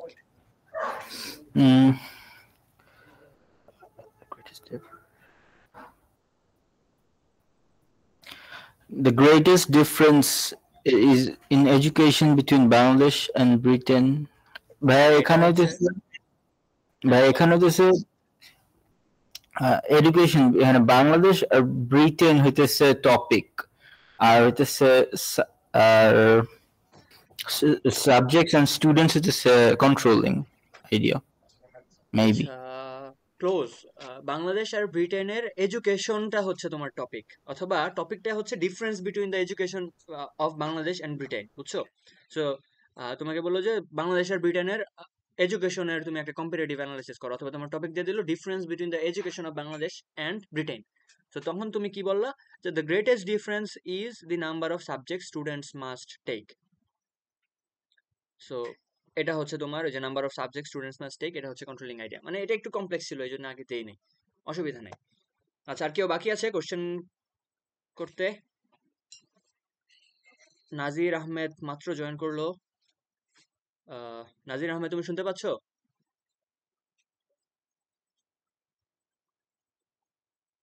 আচ্ছা, আমরা তাহলে আগাই। সো আমাদের কিন্তু টপিক সেন্টেন্সটা ক্লিয়ার। সো এই প্রত্যেকটা হচ্ছে টপিক সেন্টেন্স এর এক্সাম্পল, এন্ড এখানে আমাদের আন্ডারলাইন করাটা হচ্ছে টপিক, আর সার্কেল করাটা হচ্ছে বা এনসার্কেল করাটা হচ্ছে কন্ট্রোলিং আইডিয়া। সো আমাদের একটা সেন্টেন্স আমরা কিভাবে লিখবো সেটা আমরা শিখলাম এতক্ষণে, কিন্তু একটা প্যারাগ্রাফের হার্ট হচ্ছে এই টপিক সেন্টেন্স। তোমরা পরবর্তীতে যেই ডিপার্টমেন্টেই যাও না কেন, যেই ইউনিভার্সিটিতেই, you will find a course on basic English and there they will teach you this paragraph writing. So তুমি যদি এখন থেকেই জাস্ট তোমরা তো লিখতে পারো সবাই মোর অর লেস। সো তোমরা যদি স্ট্রাকচারালি লিখতে পারো তাহলে ইনশাল্লাহ তোমাদের রিটেন যে টেস্টটা হবে ওইখানে টিচারদের নজরে আসতে পারবা। দ্যাট মিনস টিচাররা ইজিলি ভালো মার্কস দিবে আশা করা যায়, অ্যান্ড ইন ফিউচার ইউনিভার্সিটিতেও কাজে লাগবে। So pay attention. সো আমরা একটা সেন্টেন্স লেখা শিখলাম, কারণ এটা হচ্ছে হার্ট অফ প্যারাগ্রাফ রাইটিং, মানে heart of a paragraph topic sentence, কারণ ওইখানেই তোমার প্যারাগ্রাফে কি আছে না আছে সব বোঝা যাবে এক সেন্টেন্স পরেই। ইভেন আমরা যে কোশ্চেনের আনসারগুলো লিখি না বিভিন্ন প্রশ্নের, সো প্রশ্নের যে উত্তরের প্রথম যে সেন্টেন্সটা সেটা দেখলে কিন্তু বোঝা যায় যে পুরো আনসারে কি আছে না আছে। সো প্যারাগ্রাফেরও প্রথম সেন্টেন্সটা দেখলে যাতে টিচার বুঝতে পারে যে পুরো প্যারাগ্রাফে তুমি কি সম্পর্কে লিখছো। আচ্ছা, দেন আসে সাপোর্টিং ডিটেল। এখন একটা সেন্টেন্স তো আমি লিখলাম, এখন বাকি প্যারাগ্রাফে আমি কি লিখবো? সো একটা প্যারাগ্রাফে এসের কিন্তু তিনটা পার্ট থাকে। প্রথমটা হচ্ছে হেড, মানে হেড, দেন বডি, তারপরে হচ্ছে কনক্লুশন। বডি তারপরে কনক্লুশন। সো হেডটা হচ্ছে আমাদের টপিক সেন্টেন্স, দেন বডিতে থাকবে হচ্ছে সাপোর্টিং ডিটেলস, আর কনক্লুশনে থাকবে কনক্লুডিং সেন্টেন্স। আচ্ছা, তো সাপোর্টিং ডিটেল হচ্ছে এটা আমার কন্ট্রোলিং আইডিয়া সম্পর্কে আস্কড কোশ্চেনের আনসার দেয়, মানে supporting detail answers A question about the controlling idea. So controlling idea সম্পর্কে আমার যত কোশ্চেন করা সম্ভব সেগুলো আমি করব, করে করে আমি যে মতামতটা দিলাম, সো কন্ট্রোলিং আইডিয়া তো আমার অপিনিয়ন, আমার অ্যাটিটিউড, আমার আর্গুমেন্ট। সো আমার এই মতামত, আর্গুমেন্ট, অ্যাটিটিউডের পক্ষে কি কি বলা সম্ভব সেগুলো আমি বলবো এই সাপোর্টিং ডিটেলে বা বাকি সেন্টেন্সগুলোতে। সো ফার্স্টে আমি বললাম যে my school is the best school in the world. Then আমি বলবো কি, firstly it has the best set of teachers in the world. Here the teachers have achieved PhDs from renowned universities like Oxford and Harvard, and they are equipped with hi-fi technologies which they use to teach the students in the best possible manner. So আমার প্রথমেই হচ্ছে টিচাররা সেরা, তারপর আমি বলবো যে এখানকার শিডিউল সেরা, তারপর আমি বলবো এখানকার যে কো-কারিকুলার অ্যাক্টিভিটিস এর উপর ফোকাস সেটাও সারা দুনিয়ার best. Therefore it is the best school in the world. So এই হলো আমার প্যারাগ্রাফ, মানে বললাম প্রথমে বেস্ট, তারপর পুরো প্যারাগ্রাফ জুড়ে প্রমাণ করলাম কেন বেস্ট, তারপর লাস্টে গিয়ে আবার বললাম যে এটাই হচ্ছে বেস্ট। সো খুবই সিম্পল করে বললাম যাতে বুঝতে সুবিধা হয়, কিন্তু আলটিমেটলি মোরলেস প্যারাগ্রাফগুলো এরকমই হবে। আচ্ছা, সো সাপোর্টিং ডিটেইলে থাকবে কি each sentence relates to the topic sentence, মানে আমি যে প্রত্যেকটা সেন্টেন্স বলবো সেটা টপিক সেন্টেন্সের সাথে সম্পর্কিত হইতে হবে, মানে ওইটা ঘুরে ফিরে টপিক সেন্টেন্সকে সাপোর্ট করতে হবে। Then sentences are in the correct order maintain করতে হবে। সকালেরটা বিকালে, বিকালেরটা সকালে বলা যাবে না ন্যারেটিভ প্যারাগ্রাফের ক্ষেত্রে। দেয়ার আর নো ইরেলেভেন্ট আইডিয়াস, কোনো আইডিয়া ইরেলেভেন্ট না, মানে প্রথম বিষয়টাই আর কি, বাইরের কোনো জিনিস চলে আসবে না। বাংলাদেশ সম্পর্কে বলতেছি, হঠাৎ করে ইন্ডিয়ার কথা আসবে না এখানে। Each sentence connect smoothly to the next. So কোহেশনের কথা বলা হয়েছে আর কি, প্রথম একটা সেন্টেন্স পরের সেন্টেন্সের সাথে স্মুথলি যাবে, মনে হবে না যে খাপ ছাড়া কিছু। আচ্ছা, সো সাপোর্টিং ডিটেল সম্পর্কে তেমন কিছু নাই, এটা সম্পর্কে একমাত্র কথা হচ্ছে এটা হচ্ছে একটা কোশ্চেন আনসার করে about the controlling idea.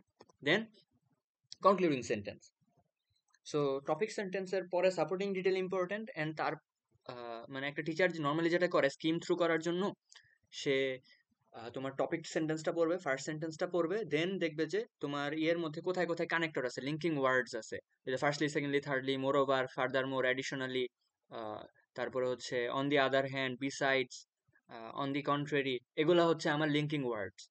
So সে করবে কি, লিঙ্কিং ওয়ার্ডস গুলার পাশে কি বলা হয়েছে সেটা দেখবে, এন্ড লাস্টে গিয়ে কনক্লুডিং সেন্টেন্সটা দেখবে। সো রিড থ্রু করা শেষ, দেন মার্ক করে চলে যাবে। সো প্যারাগ্রাফের মধ্যে এই কয়টা জিনিস সবসময় রাখবা। আচ্ছা, আমরা পরে ওটা আবার নোটিস করাচ্ছি। সো কনক্লুডিং সেন্টেন্স হচ্ছে the last sentence of the paragraph that completes the idea that was introduced in the topic. So it completes the idea, মানে তুমি তো একটা টপিক শুরু করছো বা একটা আইডিয়া শুরু করছো, দেন এটাকে কমপ্লিশনে আনলা যে thus it is the best, thus it is harmful, therefore smoking is a very harmful habit. মানে তুমি শুরু করলা smoking is a harmful habit or smoking is harmful for health, then লাস্টে গিয়ে যে দেয়ারফোর দিয়ে শেষ করলা, অথবা therefore no one should smoke, so একটা কমেন্ট করে দিলা। সো কাইন্ড অফ একটা এন্ডিং আনলা দেয়ারফোর দিয়ে বা দাস দিয়ে। সো সেটা হচ্ছে আমার কনক্লুডিং সেন্টেন্স। কনক্লুডিং সেন্টেন্স 3 ধরনের হইতে পারে। সো ধরনগুলা মুখস্থ করার দরকার নাই, জাস্ট তোমরা এক্সাম্পল গুলা দেখবা। সো সামারি টাইপ, সামারি মানে ওয়ার্ডেই বা নামেই বোঝা যাচ্ছে কি করবে সেটা। এটা হচ্ছে তুমি যে আর্গুমেন্টটা করছো, তুমি বললা যে আমার স্কুল বেস্ট, কি কি কারণে বেস্ট বললা, দেন তুমি লাস্টে বলবা দাস, অথবা দেয়ারফোর, অ্যাজ, অথবা therefore the best quality teachers, the এটাকে কি বলে, আমি বললাম যে খুবই efficient, the efficient schedule and the well disciplined curriculum of my school makes it the best in the world. So তুমি যা বলছো এতক্ষণ সেটাকেই লিখলা, কিন্তু একটু ঘুরায় লেখলা আর কি। তারপর রিস্টেটমেন্টটা হচ্ছে একটা টাইপ, এটা সবচেয়ে ইজিয়ার বা সবচেয়ে ইজিয়েস্ট। সেটা হচ্ছে তুমি টপিক সেন্টেন্সে যা বলছো সেটাকেই বলবা, কিন্তু অন্য ওয়ার্ড ইউজ করবা। ফর এক্সাম্পল, আমি কি বলছিলাম, my school is the best in the world, তুমি বলবা যে of all the schools in the world my school stands out as the best. মানে একটু ঘুরায় টপিক সেন্টেন্সটা বলাও একটা way to end a paragraph. Then comment. So আমরা ট্রাই করব সামারি বা কমেন্ট টাইপ করার, যদি না হয় দেন আমরা রিস্টেট করে দিব, কিন্তু নিজের মানে অন্য শব্দ ইউজ করতে হবে, সেটা মাথায় রাখবা সবসময়। কমেন্ট টাইপটা হচ্ছে তুমি প্যারাগ্রাফ সম্পর্কে যা বললা এতক্ষণ সেটার বাইরে গিয়ে তুমি আরেকটা কমেন্ট করে দিলাম, একটা সাজেশন করে দিলা। বিশেষ করে ওই যে গুড ইফেক্টস ব্যাড ইফেক্টস এর যে প্যারাগ্রাফগুলো হয়, জাঙ্ক ফুড, তোমার টপিক হচ্ছে জাঙ্ক ফুড, তুমি বললা junk food is very harmful for health, তারপর লাস্টে গিয়ে বলবো therefore everyone should be aware of avoiding junk foods in their daily lives. So একটা সাজেশন হয়ে গেল, এটা একটা কনক্লুডিং সেন্টেন্সও হয়ে গেল। আচ্ছা, সো ফার কারো কোনো প্রশ্ন আছে?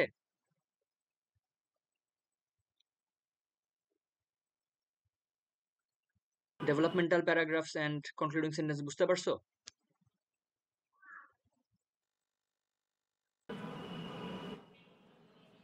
হ্যাঁ, বুঝতে পারছি, কিন্তু স্ক্রিনটা ব্লার দেখা যাচ্ছে। ব্লার? মানে মাঝে হঠাৎ করে ব্লার হয়ে যায়, মাঝে মাঝে আবার ক্লিয়ার হয়। সবারই কি সেই সেম সমস্যা হচ্ছে? না ভাইয়া। আচ্ছা, তাহলে মেবি ইন্টারনেটের কারণে এরকম হচ্ছে। আচ্ছা, অসুবিধা নাই, স্ক্রিনে খুব বেশি লেখা নাই, আমি রিড আউট করতেছি সবই। আচ্ছা, ঠিক আছে। সো আমরা কিন্তু প্যারাগ্রাফের স্ট্রাকচার শিখলাম আজকে। So what makes a well structured paragraph? So 3টা জিনিস থাকবে, মাথায় রাখবা। টপিক সেন্টেন্স, সেখানে তোমার অপিনিয়ন থাকবে। সাপোর্টিং ডিটেইলস, সেখানে তুমি তোমার অপিনিয়নটাকে ডেভেলপ করবা। কনক্লুডিং সেন্টেন্স, ওইখানে গুছায় ফেলবা। এখন আমরা একটা well written according to the definition আর কি, এখন এতক্ষণ যা দেখলাম ওই ডেফিনেশনটা অ্যাপ্লাই করে একটা প্যারাগ্রাফ লেখা শিখবো, মানে দেখবো আর কি, এক্সাম্পল। সো দেখো, ভাইয়া কত সেন্টেন্সে প্যারাগ্রাফ কমপ্লিট করব?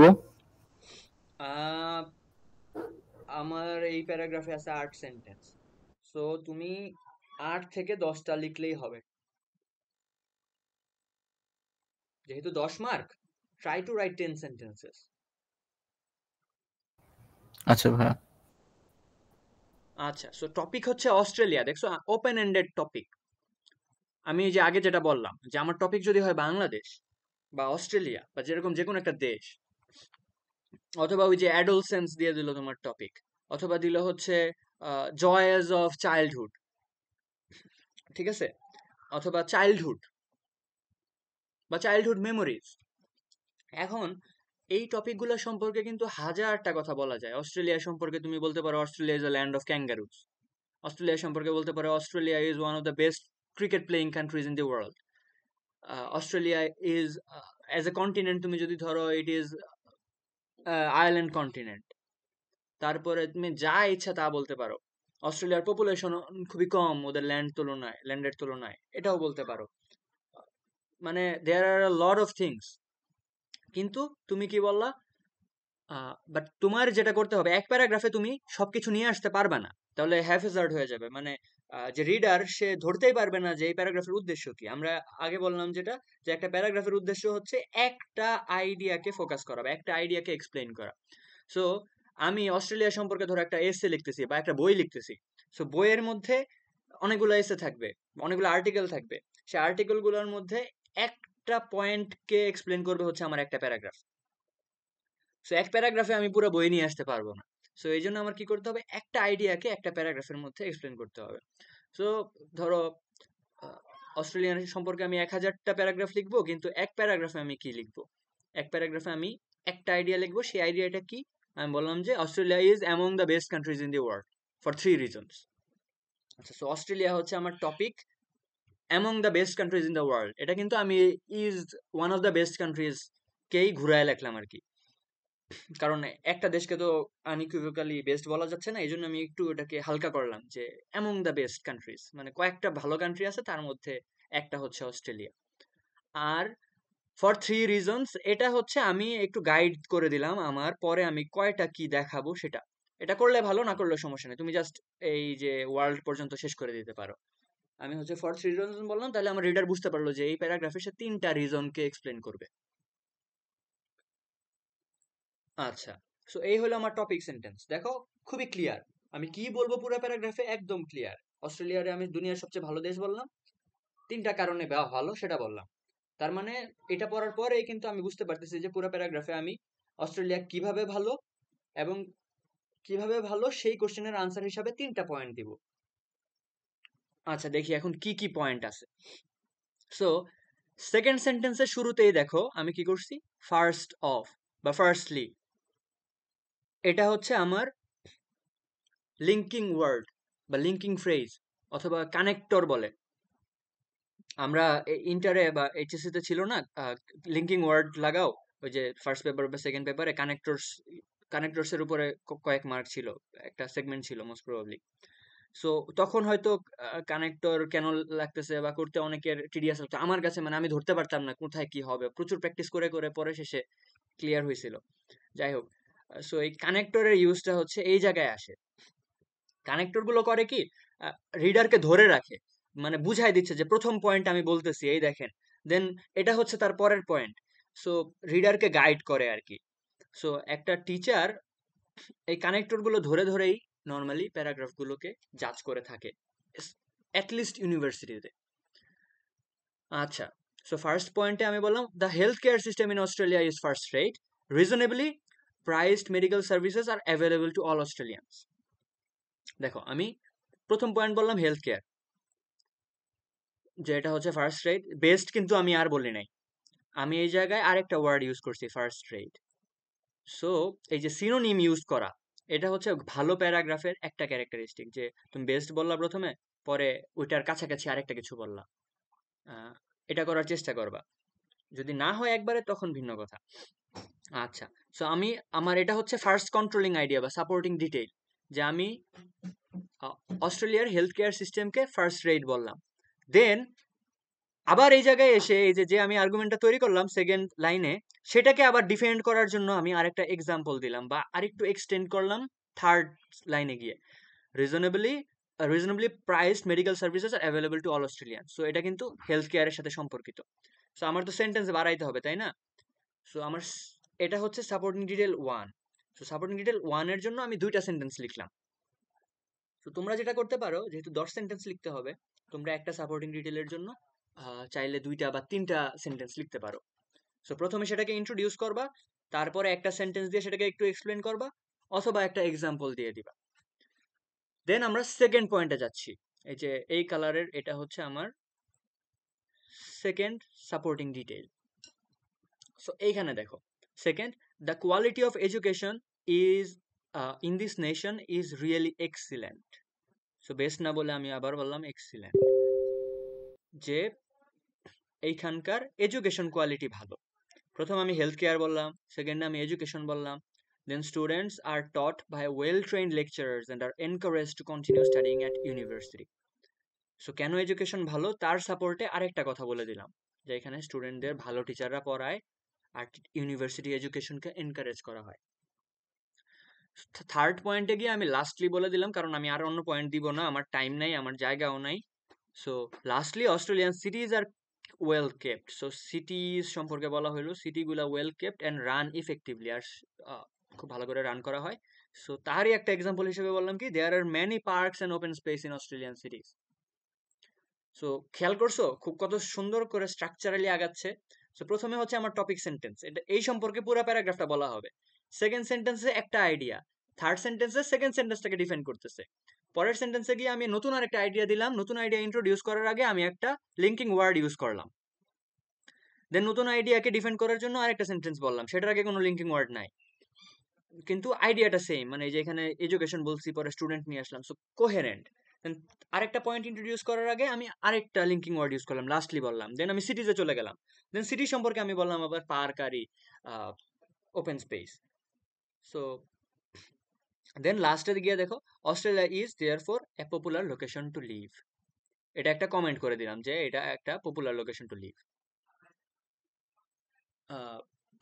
এই প্যারাগ্রাফটা নিয়ে কারো কোনো কোশ্চেন আছে?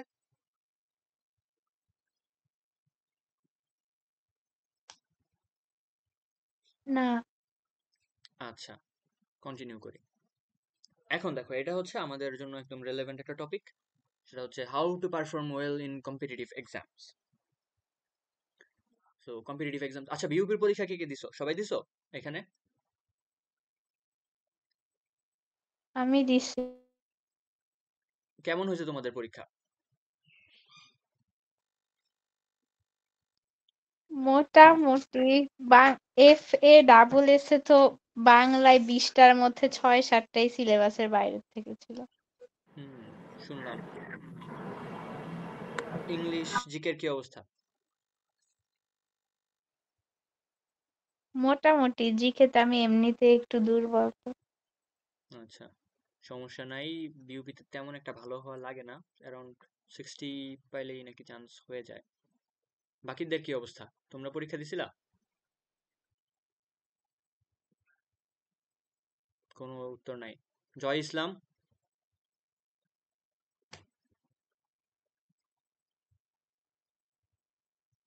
বিথি আক্তার,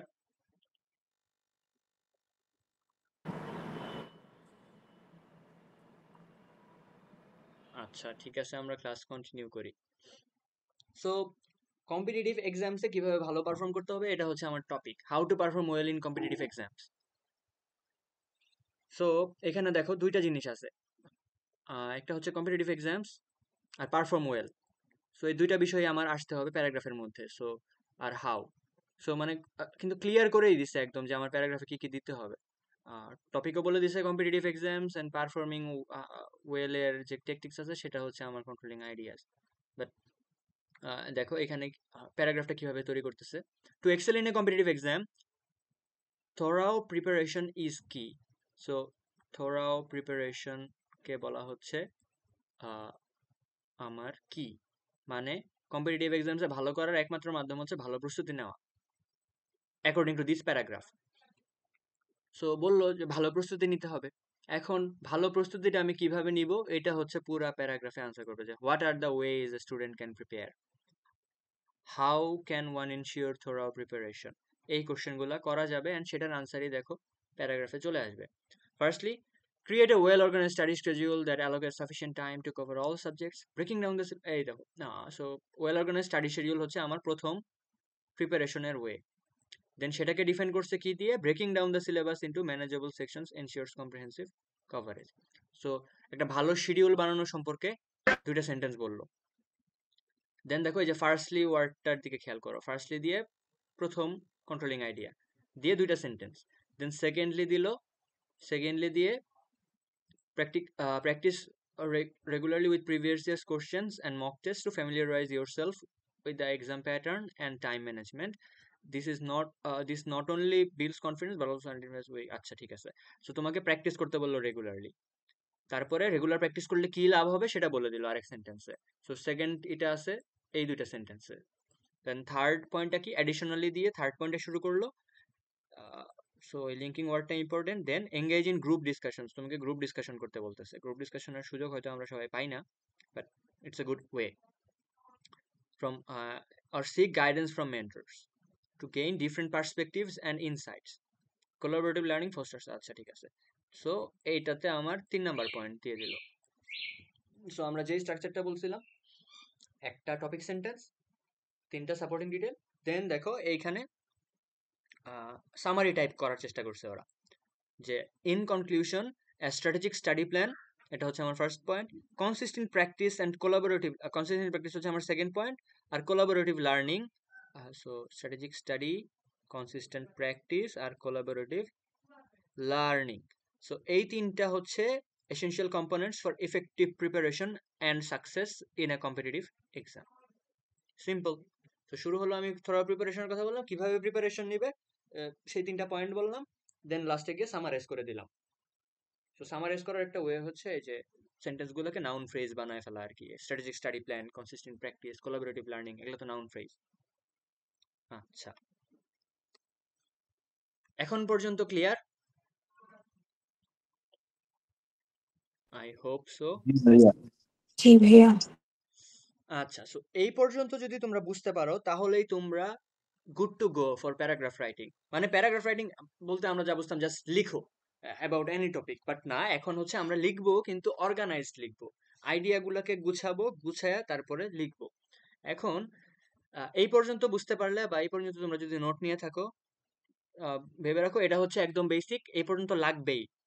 দেন হচ্ছে এরপরে আমরা যেগুলো দেখবো সেটা হচ্ছে যে how to make your paragraph better then others, মানে প্যারাগ্রাফটাকে কিভাবে ফার্স্ট ক্লাস বানানো যায়, বা মার্ক তুমি যদি বাড়াইতে চাও প্যারাগ্রাফ রাইটিং এ, ধরো একটু যদি তুমি এনশিওর করতে পারো with correct English, 70% marks will be sure.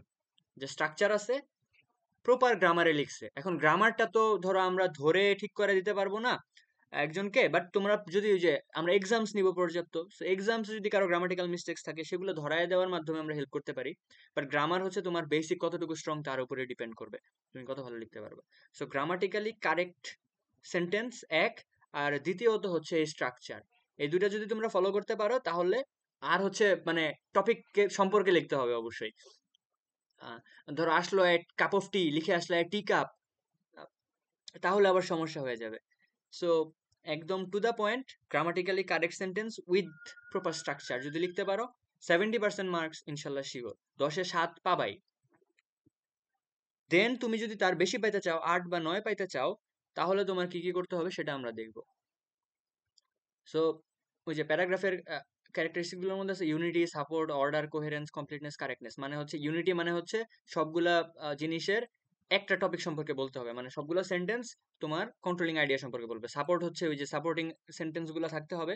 Order হচ্ছে কারেক্ট অর্ডারে থাকতে হবে। এখন আমরা যে প্যারাগ্রাফ গুলো বলছি এখানে অর্ডারের তেমন বিষয় নাই, এবার তোমার যদি প্যারাগ্রাফ আসে হচ্ছে ধরো জার্নি বাই বোট, সো তখন বললা যে journey by boat from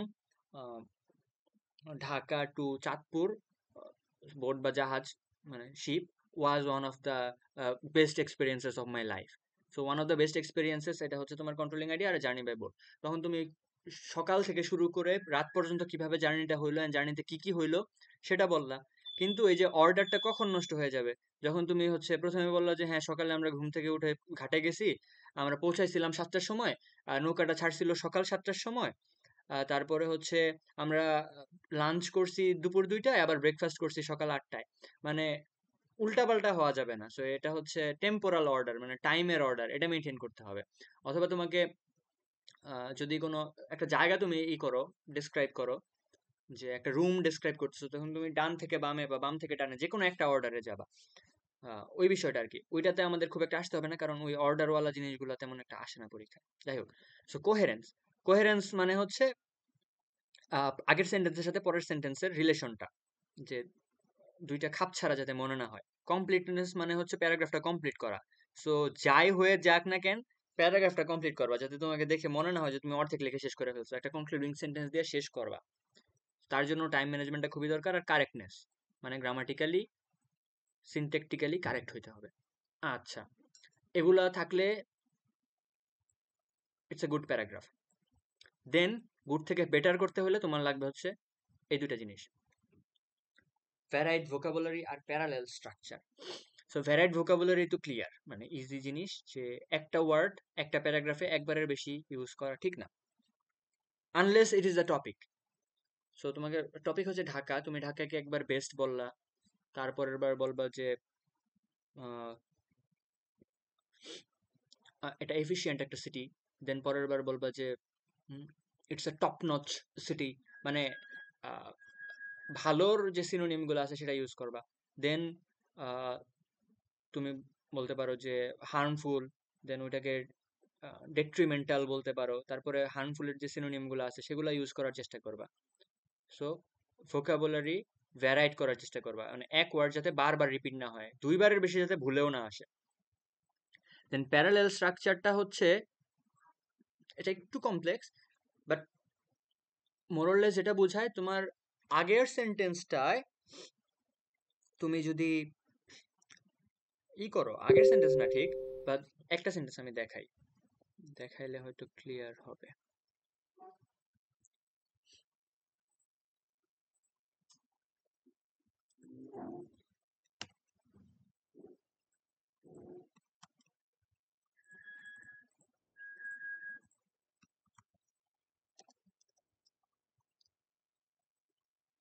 font size,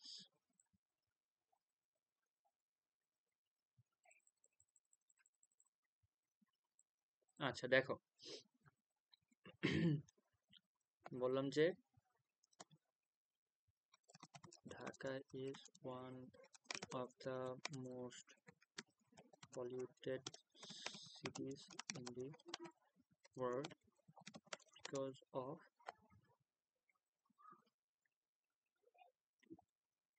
its air pollution,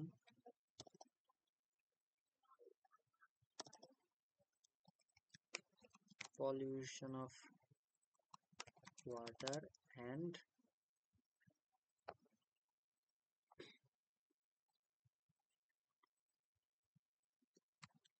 excessive presence of vehicles.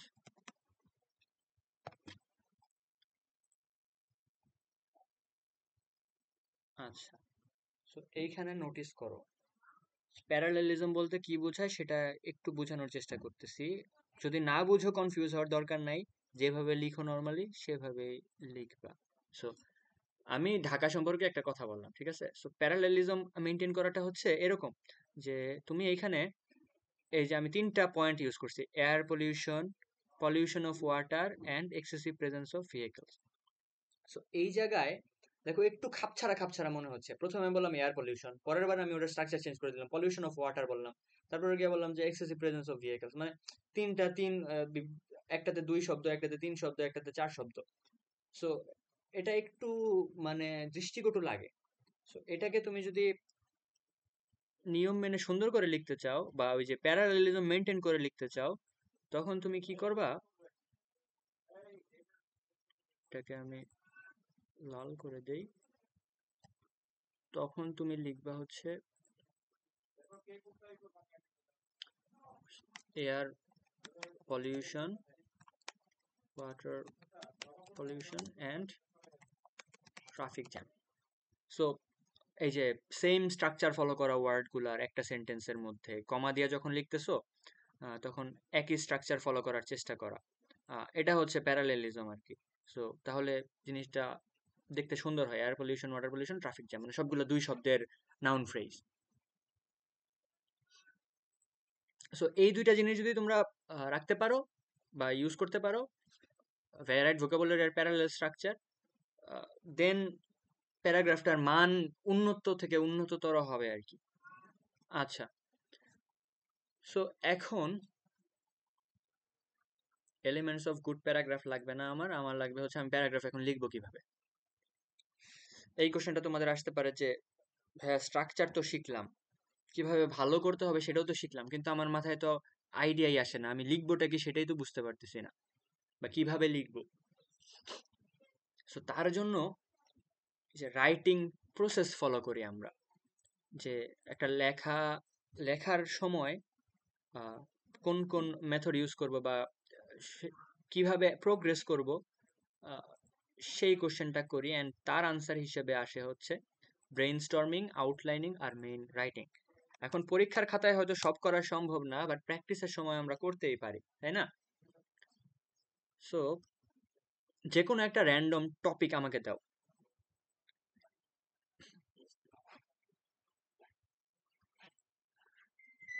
Global warming. Okay, so আমরা গ্লোবাল ওয়ার্মিংটাকে টপিক হিসেবে নিলাম।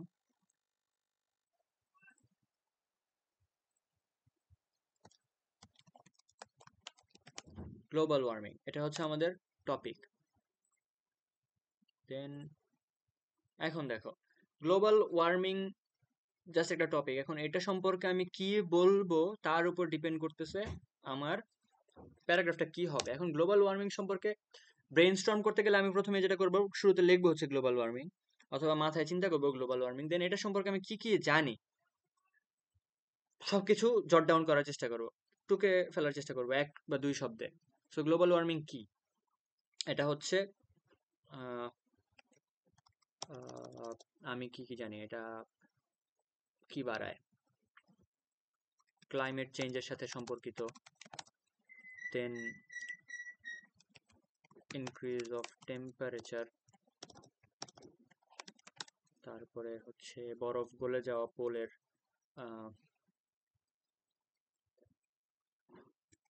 Melting of polar ice, then submerges low lands, then আর কি আছে, হ্যাম্পার্স flora and fauna,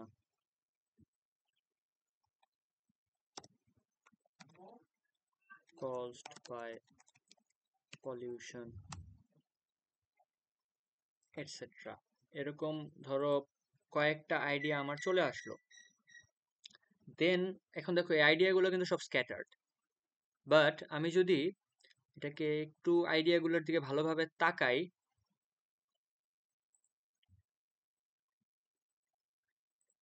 এই scattered আইডিয়াগুলোর যদি দিকে ভালোভাবে তাকাই, তাহলে দেখবো যে গ্লোবাল ওয়ার্মিং এর মধ্যে আমার টেম্পারেচার বেড়ে যাচ্ছে, এটা একটা খারাপ দিক। মেল্টিং অফ পোলার আইস, এটা একটা নেগেটিভ দিক, বা এটা একটা কজ হিসেবে আছে। দেন লো ল্যান্ড সাবমার্জ করে দিচ্ছে, ফ্লোরা ফৌনাকে হ্যাম্পার করতেছে।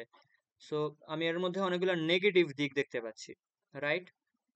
সো তখন আমি কি করব, গ্লোবাল ওয়ার্মিং এর নেগেটিভ ইম্প্যাক্টস গুলোর দিকে এটাকে নিয়ে যাব, কারণ আমি দেখতেছি আমার মাথায় যে আইডিয়াগুলো আছে তার অধিকাংশ হচ্ছে নেগেটিভ ইম্প্যাক্ট সম্পর্কিত, অর্থাৎ আমি নেগেটিভ ইম্প্যাক্টটা খুব ভালো করে লিখতে পারবো।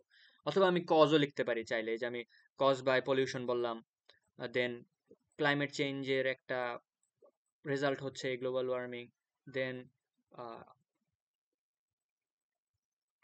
আরো কয়েকটা কজ হয়তো আমি চিন্তা করলে বের করে আনতে পারবো। সো তুমি এখন আইদার কজ লিখতে পারো অর ইফেক্ট লিখতে পারো, অথবা বোথ লিখে আসতে পারো, বাট যে কোনো একটা লিখলেও হবে। আচ্ছা, so global warming is caused due to various reasons, বলে দিলাম যে গ্লোবাল ওয়ার্মিং বিভিন্ন কারণে ঘটে থাকে। সো গ্লোবাল ওয়ার্মিং হলো তোমার টপিক, আর cause due to various reasons এটা হয়ে গেল তোমার কন্ট্রোলিং আইডিয়া। তো এটা মিলে হয়ে গেল টপিক সেন্টেন্স। দেন তুমি ফার্স্টলিতে যাবা। Firstly the constant pollution by industries causes the world temperature to rise, which contributes to global warming. Then তোমরা যেটা করবা,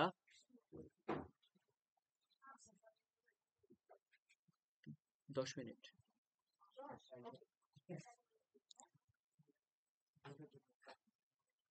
আচ্ছা, সো দ্য কনস্ট্যান্ট পলিউশন দিলা, দেন বলবা যে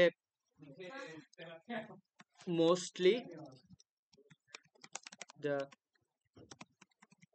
industries of first world countries causes this pollution.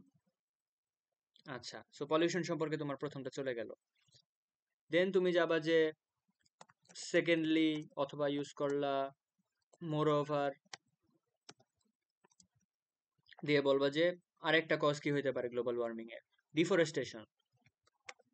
Deforestation অথবা এখানে তুমি ডিফরেস্টেশন ওয়ার্ডটার বদলে একটা ফ্রেজ ইউজ করতে পারো, cutting down of forest is another mentionable cause of global warming.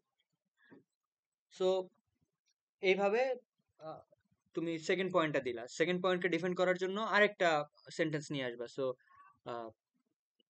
the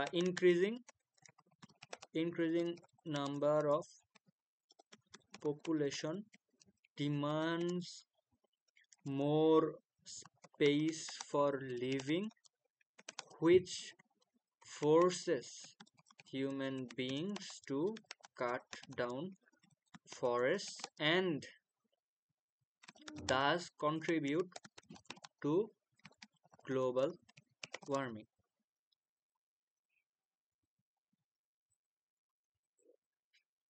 so এইভাবে দেখো তুমি যখনই কজের মধ্যে ফিক্স হয়ে গেলা, দেন তুমি একটু সার্চ করলেই কিন্তু বিভিন্ন কজ পাচ্ছ। এন্ড প্রত্যেকটা কজ সম্পর্কে তুমি যদি 2টা করে সেন্টেন্স লেখো, লাস্টে একটা কনক্লুডিং সেন্টেন্স লেখো, তোমার প্যারাগ্রাফ চলে আসতেছে। সো শুরুতে আইডিয়া জেনারেট করার জন্য তোমরা জাস্ট যা পাও একটা টপিক সম্পর্কে সব লিখবা। দেন ওইটাকে একটু ভালো করে অ্যানালাইজ করবা যে ওই জায়গায় কোন বিষয়টা বেশি আসতেছে বা কোন বিষয়টা সম্পর্কে তুমি বেশি কমফোর্টেবলি লিখতে পারবা। Then select one and write about that. So এটা হচ্ছে আমাদের ট্যাকটিক বা টেকনিক হবে। বোঝা গেছে?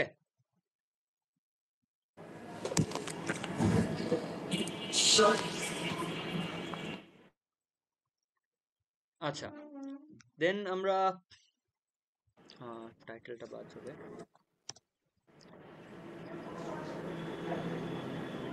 আচ্ছা, এটা তো আলোচনা করা হয়েছে অলরেডি, ঠিক আছে। সো এই তো প্যারাগ্রাফ কিভাবে ভালো করে লিখবো, কিভাবে প্যারাগ্রাফে ভালো করা যায়, তার জন্য একমাত্র ওয়ে হচ্ছে যে কারেক্টলি লিখবা, প্রপার স্ট্রাকচার ফলো করবা এন্ড টু দ্য পয়েন্ট লিখবা। এই গেল প্যারাগ্রাফের বেসিক্স। এখন আমরা জাস্ট একটু কয়েক মিনিট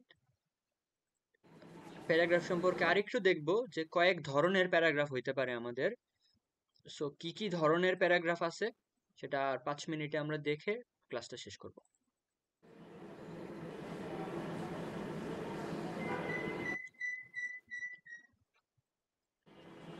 সো প্যারাগ্রাফ মূলত অনেক ধরনের হইতে পারে, বাট তার মধ্যে ইম্পর্টেন্ট এইচএসসি এর সিলেবাসে ছিল হয়তো এই 4টা, বা আসার মতো টাইপ হচ্ছে এই 4টা। সো একটা হচ্ছে ডেসক্রিপটিভ, আরেকটা হচ্ছে ন্যারেটিভ। একজনের মাইক অন মিউট করলে ভালো হয়।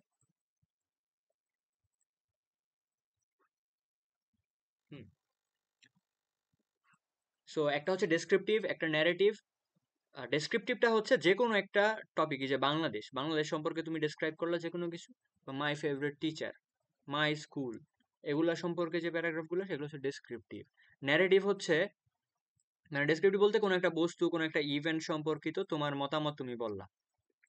ন্যারেটিভ হচ্ছে এমন একটা প্যারাগ্রাফ যেখানে তুমি কিছু একটা ন্যারেট করতেছো, মানে একটা স্টোরি টেলিং করতেছো, বা তোমার সাথে ঘটে যাওয়া একটা ইভেন্ট, ঘটনা, সেটার বর্ণনা হচ্ছে narrative. Comparison contrast very evident by its name, যে কোনো দুইটা টপিককে কম্পেয়ার কন্ট্রাস্ট করতেছো। কম্পেয়ার মানে হচ্ছে সিমিলারিটি দেখানো, কন্ট্রাস্ট মানে হচ্ছে অপোজিট বিষয়গুলো দেখানো। কজ ইফেক্ট, একটা একটা ঝামেলা হয়েছে, সেটার কারণ কি, সেটার প্রভাব কি। সো কজ ইফেক্ট মূলত ওই যে নেগেটিভ জিনিসগুলো, যেগুলো হচ্ছে smoking, climate change, environment pollution, এগুলোর কজও আছে, ইফেক্টও আছে। সো এরকম টপিকগুলোকে কজ ইফেক্ট স্ট্রাকচারে ফেলা যায়। সে যে ডেসক্রিপটিভ প্যারাগ্রাফেরই দেখো, make the reader see, feel and hear what we have seen, felt and heard. So মানে আমাদের যে বেসিক সেন্সগুলো আছে সেগুলোকে আপিল করা হচ্ছে descriptive paragraph. For example, vivid and carefully selected details. এত কনফিউজ হওয়ার দরকার নেই, টপিকগুলো দেখলেই বুঝতে পারবা কেমন। মোবাইল ফোন সম্পর্কে যদি বলে, তোমার মোবাইল ফোনটা কেমন, এটা কি কাজে লাগে, কি ক্ষতি করে, তারপরে হচ্ছে এটা দিয়ে তুমি কি কি করতে পারো, কোন কোন কোন ভাবে হেল্প করতেছে। সো তোমার experience about your mobile phone. Your favourite teacher, তোমার টিচার সম্পর্কে তোমার অভিজ্ঞতা, সো তাকে ডেসক্রাইব করা হচ্ছে। স্টুডেন্ট লাইফ সম্পর্কে তুমি বললা, জুলাই অভ্যুত্থান সম্পর্কে তুমি বললা, এটা একটা ডেসক্রিপশন হবে। তারপর সামার মর্নিং সম্পর্কে তুমি ডেসক্রাইব করলা, যে সামার মর্নিংটা কিভাবে কি ফিল করায় আমাকে, কেমন লাগে আমার একটা সকালে সামার মর্নিং এ। ডেসক্রিপটিভ। দ্য ন্যারেটিভটা হচ্ছে it tells a story. So narrative প্যারাগ্রাফের কিওয়ার্ড হচ্ছে স্টোরি। যে journey by boat, journey by train, college picnic, my university admission journey, অথবা my first day at school, এগুলো হচ্ছে ন্যারেটিভ প্যারাগ্রাফের example. Realise a sequence of events, chronological order use করে, order of time থাকে। Tells a story to illustrate or demonstrate a point. So এটা story বলে ঠিকই, কিন্তু টু ইলাস্ট্রেট ও ডেমনস্ট্রেট এ পয়েন্ট, ওই যে আমার কন্ট্রোলিং আইডিয়াটা যাবে কই। আমি তো স্টোরি বলবো ঠিকই, কিন্তু আমার কন্ট্রোলিং আইডিয়াটাকে সাপোর্ট করার জন্য আমি স্টোরি বলবো। যেরকম বলবো যে journey from Dhaka to Sylhet was one of the best train journeys of my life. Then তুমি পুরো জার্নিটাকে ডেসক্রাইব করবা, কিন্তু প্রত্যেকটা সেন্টেন্সই তোমাকে সামহাউ বুঝাইতে হবে যে কেন এটা তোমার দুনিয়ার বা জীবনের সবচেয়ে ভালো জার্নিগুলোর মধ্যে একটা, মেমোরেবল জার্নি। আমি বললাম যে আমার ঢাকা টু সিলেট জার্নিটা ছিল one of the most memorable ones. Then আমি বলবো যে জার্নির শুরুতেই একটা চোর আমাদের ঢুকে পড়ে, and he was trying to steal one of our classmates money bags, and but we were vigilant, and আমরা আমাদের মেসেঞ্জার গ্রুপে কথাবার্তা বলে ওই দিকে নজর রাখছি, and we started talking about previous event when we beat another thief in TSC, and with that story, or after hearing that story, the thief got frightened and he tried to escape, but one of us immediately went to the police in the train and uh, informed him about the thief, and then the thief was caught and arrested. So তুমি এইভাবে কাহিনী বলবা ঠিকই, কিন্তু সেটাকে link করে দিবা যে এটা হচ্ছে one of my memorable journeys, কারণ এরকম এরকম ঘটনা ঘটছিল। তো তুমি তোমার ট্রেন জার্নি বলবা, কিন্তু সেটাকে কেন মেমোরেবল সেটা তোমার প্রমাণ করতে হবে। দেন ফার্স্ট ডে এট কলেজ, তুমি ফার্স্ট ডে এট কলেজকে কি বলবা, মাই first day Ed college was a very good experience. So কেন গুড এক্সপিরিয়েন্স সেটা বললা। ওয়াজ আ ব্যাড এক্সপিরিয়েন্স, কেন ব্যাড এক্সপিরিয়েন্স সেটা বললা। ইজ আ মেমোরেবল এক্সপিরিয়েন্স, কেন মেমোরেবল সেটা বললা। ইজ আ ফ্রাস্ট্রেটিং এক্সপিরিয়েন্স, কেন ফ্রাস্ট্রেটিং সেটা বললা। সো তুমি তোমার ফার্স্ট ডে এট কলেজকে কি অ্যাডজেক্টিভ দ্বারা ডেসক্রাইব করতে চাও সেটার উপর ডিপেন্ড করবে তোমার প্যারাগ্রাফটা কোন দিকে যাবে। সো যা যা ইভেন্ট ঘটছিল তাই বলবা, কিন্তু সেটা ভালো না খারাপ, তোমার মনে আছে নাকি মনে নাই, মেনশনেবল কি মেনশনেবল না, সেটা হচ্ছে তোমার controlling idea. Moment of failure or success, the day of your HSC result publication. So similar topics. Then comparison contrast হচ্ছে, কম্পারিজন কন্ট্রাস্টের ক্ষেত্রে দুইটা টপিক থাকবে, এটা মাথায় রাখবা। So Dhaka and Chittagong, Dhaka and Sylhet, rural life versus urban life, এরকম। So relationship between two things, এটা তোমার দুইটা বিষয়ের সম্পর্ক দেখাবে, পজিটিভ সম্পর্ক, নেগেটিভ সম্পর্ক, দুইটার মধ্যে কমন কি আছে, আনকমন কি আছে, either similarities or differences. So comparison contrast মানে হচ্ছে সিমিলারিটি নাইলে ডিফারেন্স। সো এই যে ড্রিমস কবিতা থেকে যদি আসে, dreaming at night and dreaming with open eyes, so তুমি বললা যে দুইটাই ড্রিম, কিন্তু দে আর ডিফারেন্ট। সো একটা হচ্ছে মানুষ রাতে দেখে, একটা মানুষ চোখ খুলে খুলে প্ল্যান করে করে দেখে। একটা দিয়ে কিছুই অ্যাচিভমেন্ট আসে না, একটা দিয়ে আহ, মানুষজন দুনিয়া বদলায় ফেলে। সো এখানে বেশিরভাগই তোমার ডিফারেন্স হবে। সো এটা একটা কন্ট্রাস্ট প্যারাগ্রাফ হবে। Then your high school and college, তোমার হাই স্কুল আর কলেজের মধ্যে সিমিলারিটি যদি দেখাইতে চাও, পুরো প্যারাগ্রাফ যদি তুমি সিমিলারিটি দেখায় শেষ করতে পারো, শুধু ডিফারেন্স দেখায়ও শেষ করতে পারো, অথবা দুইটা দুইটা করে 4টা সিমিলারিটি ডিফারেন্স দেখাইতে পারো। ভিলেজ অ্যান্ড সিটি, সো এরকম যখন তোমার টপিকের মধ্যে দুইটা জিনিস থাকবে তখনই তুমি বুঝে নিবা যে ওইটা একটা কম্প্যারিজন কন্ট্রাস্ট প্যারাগ্রাফ, অ্যান্ড সেখানে তুমি কম্পেয়ার কন্ট্রাস্ট করবা। কজ ইফেক্ট হচ্ছে এই যে এরকম কিছু প্রবলেমস থাকবে আর কি। সো প্রবলেমস গুলার সলিউশন না, ঠিক কারণ এবং effect, cause and effects of those problems তুমি মেনশন করবা। Growth of cities, smoking, environment, pollution, এগুলো তো সবই প্রবলেম। সো কেন গ্রোথ অফ সিটিজ হচ্ছে অ্যান্ড গ্রোথ অফ সিটিজ কারণে কি কি সমস্যা হচ্ছে, তুমি চাইলে দুইটাই বলতে পারো অথবা যে কোনো একটা বলতে পারো, বোথ আর কারেক্ট। আচ্ছা,